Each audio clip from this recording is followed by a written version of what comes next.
જય દ્વારકાધીશ મિત્રો, તો કેમ છો? મજામાં? આજે રવિવાર એટલે પૂરો દિવસ કામ કામ અને કામ. અમારા એક સ્ટાફના ભાઈ છે, એ ગીત ગાતા કે નંદલાલ નહીં રે આવું રે, ઘરે કામ છે. તો બાળકનો અભ્યાસ, આરામ અને સાંજના ભોળાનાથના દર્શન, હવેલીએ દર્શન કરવા ગઈ, વોકિંગ કર્યું. આજે તબિયત થોડીક ખરાબ હતી એટલે વોકિંગ બહુ જાજી વાર ન કર્યું, પણ ભગવાનના દર્શન છે એ સરસ રીતે કર્યા. ત્યારબાદ ઘરમાં જે સવારથી થોડું ઘણું કામ બાકી હતું એ પૂર્ણ કર્યું, કારણ કે સ્ત્રીઓ છે નોકરી કરે કે ના કરે એને ઘરકામ તો હોય જ તે. તો વાસણ ઉટક્યા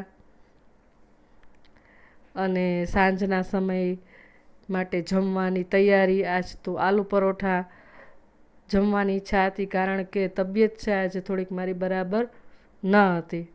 તો આલુ પરોઠા બનાવ્યા, તળેલી રોટલી કરી. અને આલુ પરોઠા છે એ બનાવવા માટે પહેલાંથી હું રોટલી બનાવી લઉં છું, પછી ત્યારબાદ તેની અંદર મસાલો એડ કરી અને એને સરસ મજાનું સેલો ફ્રાય તળી લઉં છું. તો તમે કેવી રીતે આ રોટલી બનાવો છો એ કોમેન્ટમાં જણાવજો. અને ચટણી અને સોસ સાથે છે એ અમે જમ્યા. ત્યારબાદ યુગભાઈ છે એ રમ્યા અને એને કાલે ટેસ્ટની તૈયારી કરાવી. તો તમને વિડીયો ગમે તો લાઇક શેર સબસ્ક્રાઈબ જરૂરથી કરજો. જય દ્વારકા.